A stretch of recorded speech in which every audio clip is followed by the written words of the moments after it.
대제사장이신 예수님께서 행하신 속죄제사의 유익을 누리는 자가 이제 여기에 오늘 히브리서 4장 14절로 16절의 큰 주제가 됩니다.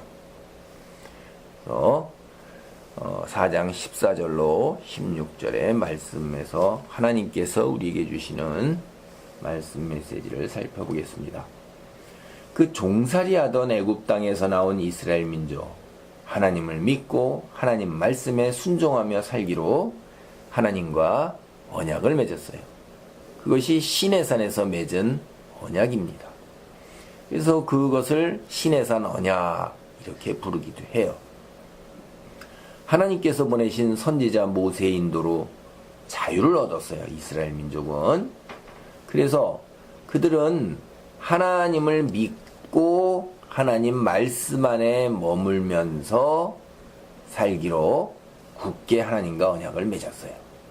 그런데 살다가 사람이 뜻대로 되지 않잖아요. 우리가 얼마나 연약한 존재인 걸 우리 자신도 알아요. 하나님의 말씀을 순종하지 못할 때가 있다 이 말이에요. 그럼 죄를 지으면 어떡하냐? 하나님은 우리가 성경을 보면 온전하신 분이세요. 그 성품 중에 하나가 의인이시기 때문에, 의롭고 거룩하시기 때문에 죄를 그대로 두고 보시질 못하세요. 0.0001%라도 안 된다 이 말이에요. 완전한 의인이어야 돼요. 그래서 우리가 죄를 지을 경우에 분명히 그런 것이 있을 수밖에 없는데, 우리가 육체적 존재가 되어가지고선 하나님을 모를 경우에, 그럴 때 하나님께서는 죄를 속할 수 있는, 용서받을 수 있는 길을 마련하신 거예요. 그래서 그것이 우리가 출애굽기나 레위기, 특별히 레위기에 잘 나와 있죠. 죄를 지었으면 하나님께서 명령하신 대로 속죄제사를 드리고 용서를 구해야 했어요. 구약성경 레위기, 하나님께서 모세를 통해 하신 말씀이 창세기, 출애굽기, 레위기, 민수기, 신명기 5가지 말씀인데, 그 중에서도 특별히 레위기는 하나님께 드리는 제사 제도에 관해서 아주 상세하게 기록을 하고 있습니다. 거기에 보면 죄를 지었을 경우에 드리는 속죄제라는 거, 속죄제, 여기에 관해서 4장, 5장에 잘 나와 있어요. 우리가 그 이해를 돕기 위해서 다는 볼 수 없고 레위기 4장 13절로 20절을 한번 보겠습니다. 만일 이스라엘 온 회중이 여호와의 계명 중 하나라도 부지 중에 범하여 허물이 있으나 스스로 깨닫지 못하다가 그 범한 죄를 깨달으면 회중은 수 송아지로 속죄제로 드릴지니, 그것을 회막 앞으로 끌어다가 회중의 장로들이 여호와 앞에서 그 수송아지 머리에 안수하고 그것을 여호와 앞에서 잡을 것이요, 기름 부음을 받은 제사장은 그 수송아지의 피를 가지고 회막에 들어가서 그 제사장이 손가락으로 그 피를 찍어 여호와 앞 휘장 앞에 7번 뿌릴 것이며, 또 그 피로 회막 안 여호와의 앞에 있는 제단 뿔들에 바르고 그 피 전부는 회막 문 앞 번제단 밑에 쏟을 것이며, 그것의 기름은 다 떼어 제단 위에서 불사르되 그 송아지를 속죄제의 수송아지에게 한 것 같이 할지며, 제사장이 그것을 회중을 위하여 속죄한즉 그들이 사함을 받으리라.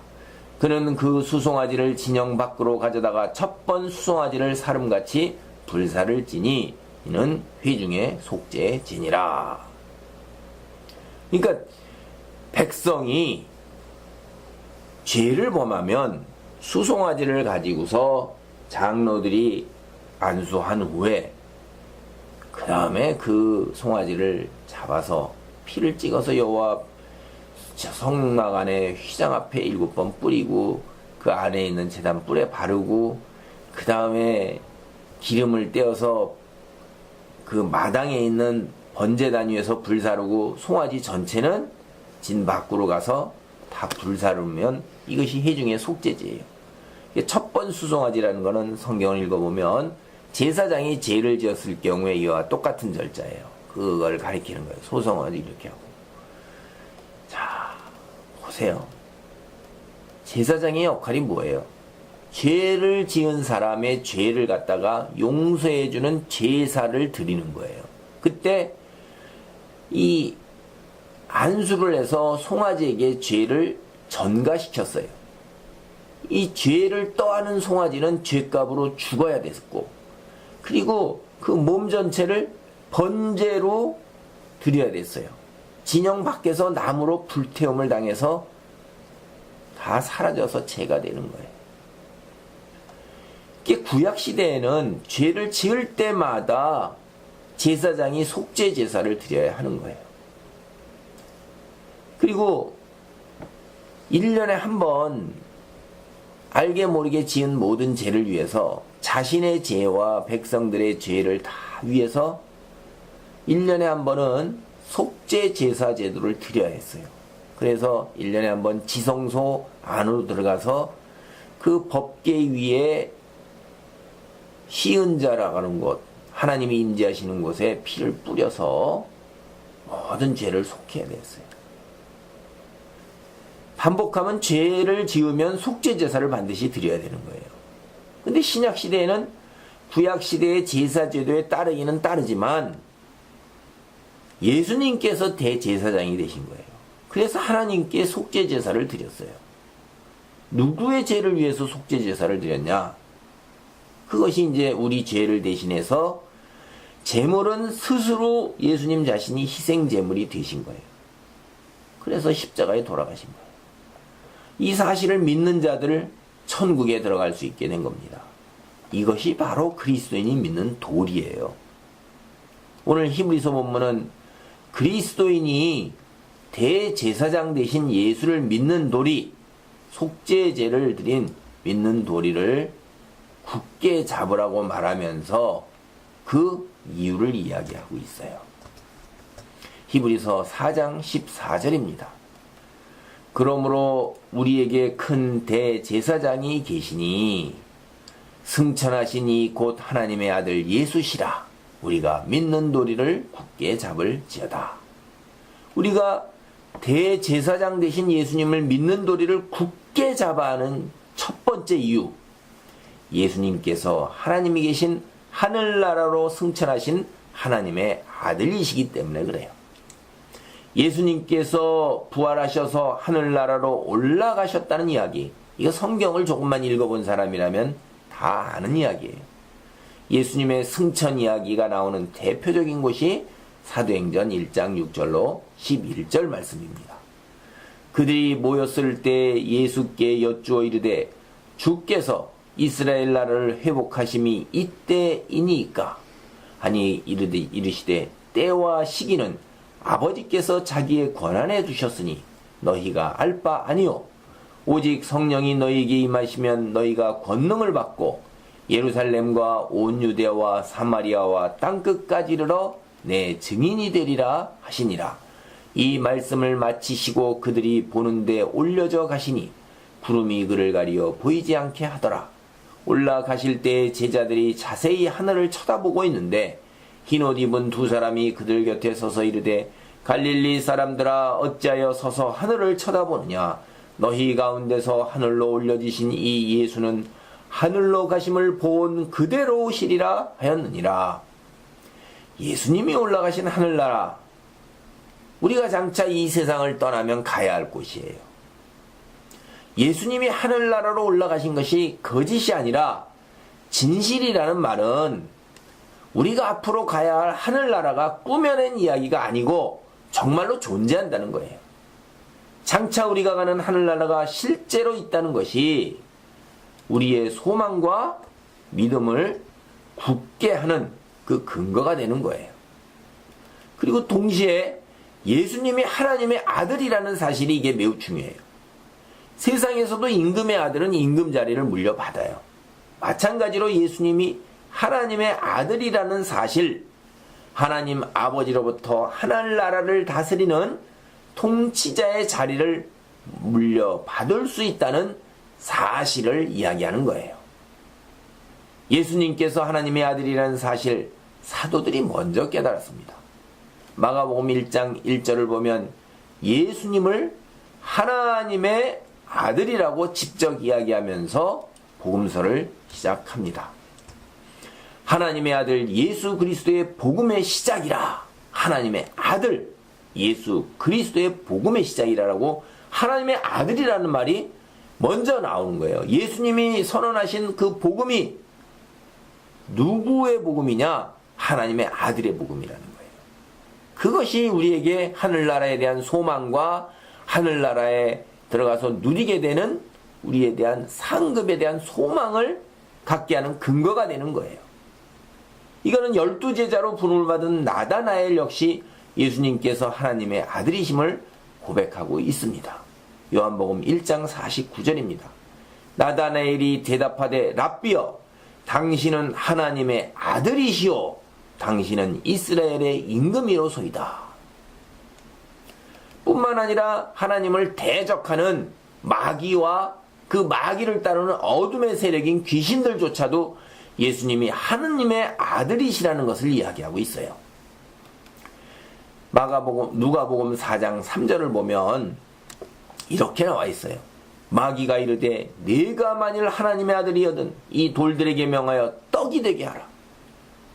그러니까 마귀가 예수님과 40일 동안 광야에서 이제 전쟁을 벌이는데 예수님이 세례 요한에게 세례를 받으신 후에 곧바로 하신 일이 뭐냐면 광야로 나가서 40일 동안 금식을 하시면서 사탄 마귀하고 영적인 전쟁을 벌이는 거예요. 근데 마귀가 뭐라고 그래요? 네가 하나님의 아들이여든이라고 얘기해요. 하나님의 아들이 아닌 사람에게 하나님의 아들이여든이라고 그러겠어요? 아무나 갖다가 그렇게 얘기를 하겠냐 이 말이에요. 이거는 마가복음 3장 12절에 귀신들이 하는 얘기가 이렇게 쓰여져 있어요.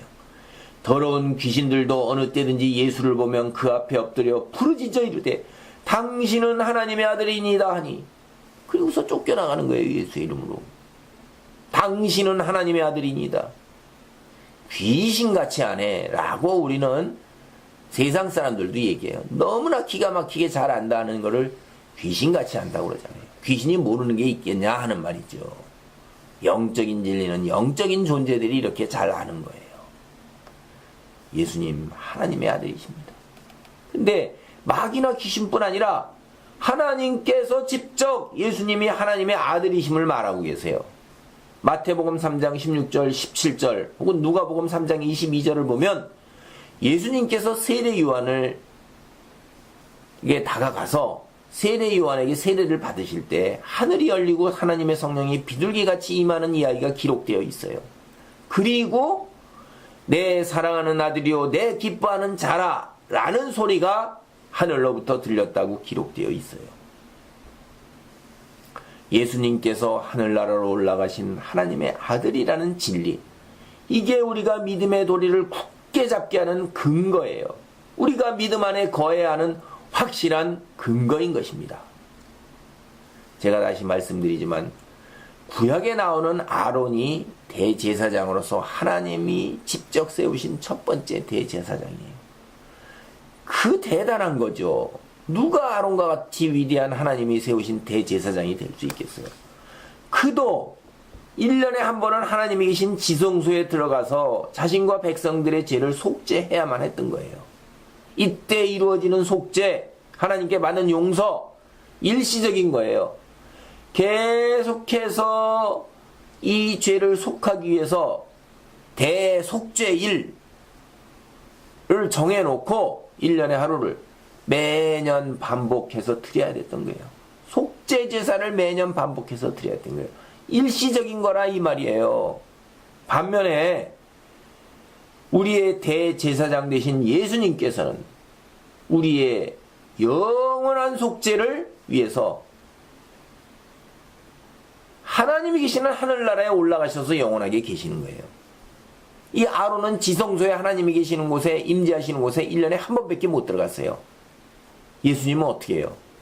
늘 영원히 계시는 거예요. 하나님의 아들이시기 때문에 하늘나라로 올라가셔서 영원히 하나님 옆에 보좌에 앉아 계시는 거예요. 그래서 우리가 영원한 속죄 효력, 이것을 우리가 누릴 수 있게 된 것입니다. 다시 말하지만 우리가 예수님에 대한 믿음을 굳건하게 유지하지 못하면 이처럼 영원한 속죄의 효력을 우리가 누릴 수가 없는 거예요. 우리를 위해 대제사장 되신 예수님이 행하신 속죄의 효력, 그것은 예수님에 대한 믿음을 굳게 붙잡는 사람에게만 주어지는 것입니다.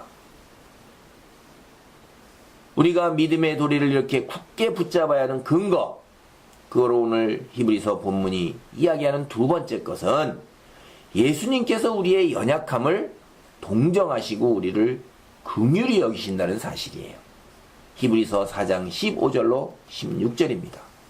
우리에게 있는 대제사장은 우리의 연약함을 동정하지 못하실 이가 아니요 모든 일에 우리와 똑같이 시험을 받으신 이로되 죄는 없으시니라. 그러므로 우리는 긍휼하심을 받고 때를 따라 돕는 은혜를 얻기 위하여 은혜의 보좌 앞에 담대히 나아갈 것이니라.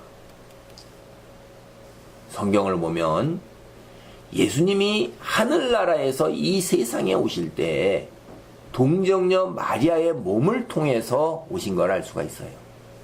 동정녀 마리아의 몸을 통해서 어린 아기로 탄생하신 것을 알 수가 있습니다. 그 사실은 오늘날 성탄절이 있는 거예요. 크리스마스가 온 세계 달력에 다 있고 믿지 않는 사람들이 믿는 사람보다도 더 야단법석을 치는 날이 성탄절이 되어버렸어요. 그리고 그 성탄절이 그 의미가 뭐예요? 예수님이 탄생하신 날이다. 그래갖고 성탄이라는 거예요. 크리스마스라는 영어의 말은 예수님의 날이라는 거잖아요. 야, 참 그런데 이 크리스마스가 성탄절이 있다는 거는 예수님이 탄생하셨다는 틀림없는 역사적인 증거예요. 근데 마귀는 이거를 살짝 바꿔서 뭘로 바꿨냐면 산타클로스로 바꿔놨어요. 그렇지 예수님이 아니라 온통 다 산타클로스로 도배가 됐습니다. 썰매에다가 빨간 옷을 입고 허연 수염을 붙이고 선물 보따리를 들이고선 선물, 하나님이 우리에게 주신 선물, 구원의 선물이 이제 이 땅에서 그날 선물 갖다 받고 선물 나누고 이런 걸로 살짝 바꾸고 어려운 사람을 돕는 걸로 살짝 바꾼 거예요. 육체적인 생명만 일시적으로 불쌍한 사람들 온정 돕는 걸로 살짝. 근본 정신은 우리의 영혼의 구원이고 하나님의 선물이 그렇게 바뀐 거예요. 자, 그리고 그날 모두들 다 야단법석이죠. 휴일이라고. 예수님은 어디로 싹 사라졌어요. 그러나 예수님이 이 땅에서 어린 아기로 탄생했다는 역사적인 사실, 변함이 없는 겁니다. 어린 아기로 오셨다는 게 뭐죠? 인간의 육체로 이 세상에 오셨다는 거예요. 하나님이나 예수님은 영적인 존재입니다. 성부, 성자, 성령은 영적인 존재예요. 하늘나라에는 영적인 존재들이 사는 곳이에요. 우리가 사는 이 세상은 육체를 지닌 우리가 사는 곳이기 때문에 우리는 이 육체가 썩어서 죽어 없어져요. 영은 썩어서 죽어 없어지지가 않습니다. 영원히 삽니다.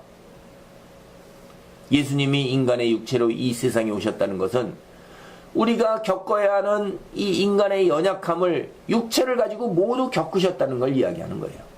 예수님 육체 지니셨기 때문에 우리하고 마찬가지로 굶주림도 겪었고 갈증도 겪었고 죄에 대한 유혹도 겪었어요.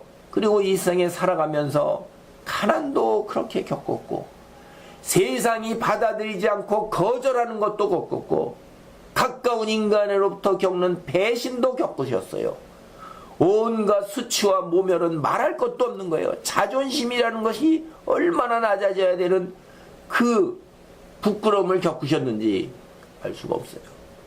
말할 수 없는 고통과 아픔과 시련을 온몸으로 생애 동안 다 겪으셨다는 거예요. 우리가 거기에 대해서 성경에 나오는 것 잠깐만 살펴봐도 금방 알아요.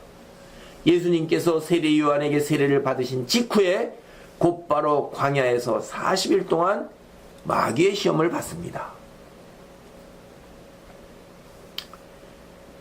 40일 동안 마귀의 시험을 받는 것이 이 복음서에는 다 나와 있어요.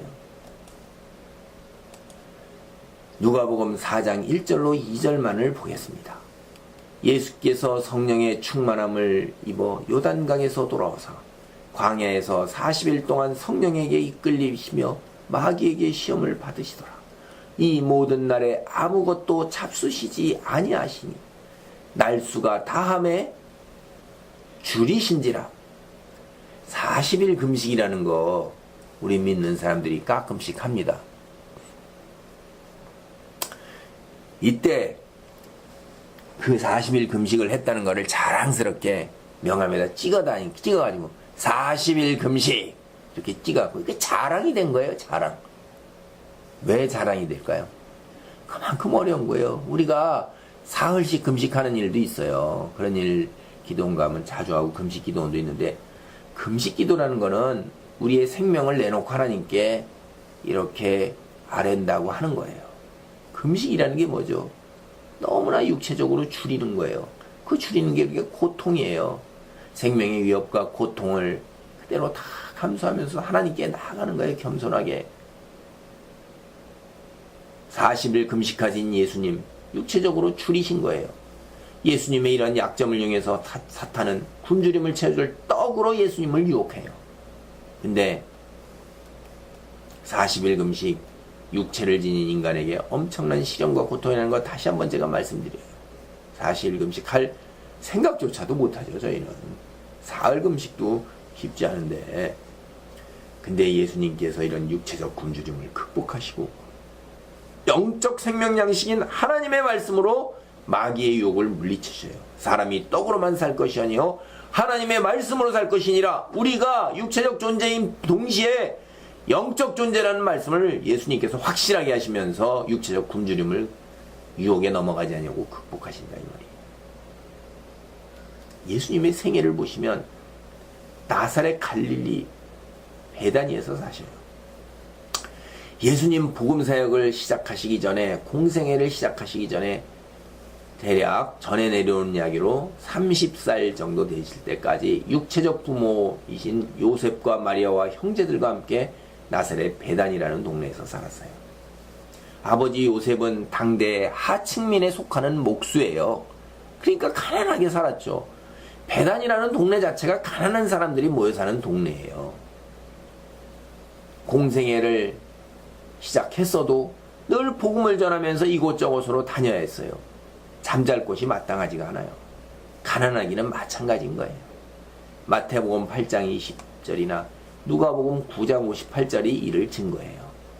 예수께서 이렇게 말씀하셨어요. 예수께서 이르시되 여우도 굴이 있고 공중에 새도 거처가 있을 때 인자는 머리 둘 곳이 없다 하시더라. 예수님은 언제 집까지 계신 적이 있어요?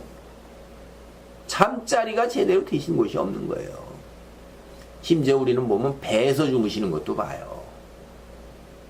하나님께서 보내시는 메시지를 메시지대로 메시아를 기다리던 유대민족, 종교 지도자들, 그들 예수님이 선포하시는 복음에 나타난, 그리고 예수님께서 행하신 이적에 나타난 예수님의 메시아 되심을 받아들이지 않고 거부했어요. 그들은 앞장서서 자신들이 지금 세상에서 누리는 세상의 부와 권력을 유지하고자 했던 거예요. 그래서 예수님을 배척했어요. 바리새인들과 사두개인, 서기관인, 이들로 대표되는 이스라엘 민족의 종교 지도자들, 앞장서서 예수님을 거부하고 배척했습니다. 대다수의 백성들도 여기에 호응했던 거예요. 로마가 세운 총독 빌라도, 유대 종교 지도자들이 예수님을 시기해서 십자가 사형으로 내몰고 있음을 너무나도 잘 알았어요. 마가복음 15장 9절로 10절이 그 기록이 되어 있습니다. 빌라도가 대답하여 이르되 너희는 내가 유대인의 왕을 너희에게 놓아주기를 원하느냐 하니, 이는 그가 대제사장들이 시기로 예수를 넘겨준 줄 아미르라. 그럼에도 불구하고 빌라도는 유대 종교자들, 그 종교 지도자들, 그 백성들의 거짓, 그것을 물리치지 않았어요. 정의를 행하지 않았다 이 말이에요. 그들의 요구대로 예수님을 십자가에 못 박았던 거예요. 마태복음 27장 24절로 26절에서는 그래서 이렇게 말하고 있습니다. 빌라도가 아무 성과도 없이 도리어 밀란이 나려는 것을 보고 물을 가져다가 무리 앞에서 손을 씻으며 이르되 이 사람의 피에 대하여 나는 무죄하니 너희가 당하라. 백성이 다 대답하여 이르되 그 피를 우리와 우리 자손에게 돌릴지어다 하거늘 이에 바라바는 저희에게 놓아주고 예수는 채찍질하고 십자가에 못 박히게 넘겨주니라. 아무 잘못도 없었지만 세상은 예수님을 거부했던 거예요. 로마 정부를 대표하는 빌라도 총독마저도 예수님에게 등을 돌렸던 거예요. 당대 예수님의 민족과 세상으로 대표되는 로마 정부마저 예수님에게 등을 돌린 것입니다. 십자가 처형을 받기 위해서 예수님이 당하신 그 수치와 모욕, 성경에 나와 있는 것 이루 말할 수가 없는 거예요. 또 예수님이 겪으신 아픔 중에서 큰 아픔은 12제자 중에 한 사람인 유다에게 배신당한 거예요. 가까운 사람에게, 믿었던 사람에게 발등을 찍히는 것처럼 고통스럽고 힘든 것 참 많지 않습니다. 예수님, 이 세상에 인간으로 오셔서 우리가 겪을 수 있는 세상의 아픔, 유혹 모두 겪으신 분이에요. 그래서 우리의 연약함과 아픔과 고통을 그 누구보다도 잘 알고 계시는 분이세요. 동병상련이라는 말이 있잖아요. 우리의 아픔과 고통과 시련을 밑바닥까지 다 겪으셨기에 우리를 너무나도 잘 이해하시는 거예요. 이게 예수님께 딱 들어맞는 말이에요. 우리는 잘 압니다. 이 세상을 살아봤어요. 즐겁고 기쁘고 형통하는 일만 있는 것이 아니라는 것을 너무나도 잘 알아요. 아담과 하와의 불순종과 죄로 인해 죄로 오염되고 부패하고 타락한 세상을 사는 것이 그렇게 쉽지 않은 거 우리는 너무나도 잘 압니다. 성경에도 쓰여 있어요. 아담과 하와서 처음서부터 형제 사이에 살인과 그 이후에 벌어지는 거 보세요. 온갖 질병과 전쟁과 자연의 재앙과 인간의 못된 것들, 그런 것들이 다 계속해서 벌어지고 있어요. 적나라하게 기록되어 있습니다. 그런데 그때 벌어졌던 그 모든 것들이 오늘날도 여전히 벌어지고 있어요. 우리는 전쟁과 질병과 죽음, 그리고 인간 사이에서 벌어지는 배신, 경제적인 가난, 뜻하지도 않았던 사건 사고 끊이지 않는 그런 세상에서 살아요. 그래서 우리는 우리가 원하지도 않았고 뜻하지도 않았지만 어려움과 고통에 처해요. 이러한 우리를 끝까지 저버리지 아니하시고 함께 하시고 우리의 처지를 불쌍히 여기시고 우리에게 은혜를 베푸시는 분 예수님이세요. 예수님 당신이 인간으로 이 세상을 살아보셨기에 우리의 약함을 불쌍히 여기시고 때를 따라 돕는 은혜를 베푸신다 이 말이에요. 말씀을 정리하겠습니다. 우리에게는 큰 대제사장이신 하나님의 아들, 승천에서 영원히 하나님 보좌 옆에 계시면서 우리의 연약함을 동정하시고 때를 따라 돕는 은혜를 베푸시는 예수님이 계십니다. 예수님을 믿는 도리를 굳게 잡고 예수님이 베푸시는 속죄의 유익을 온전하게 누리기 위해서는 예수님을 믿는 믿음의 도리를 굳게 잡아야 합니다. 오늘 성경이 믿는 도리를 굳게 잡으라고 권하는 그 말씀에 순종하는 축복을 누리시기 바랍니다. 아멘.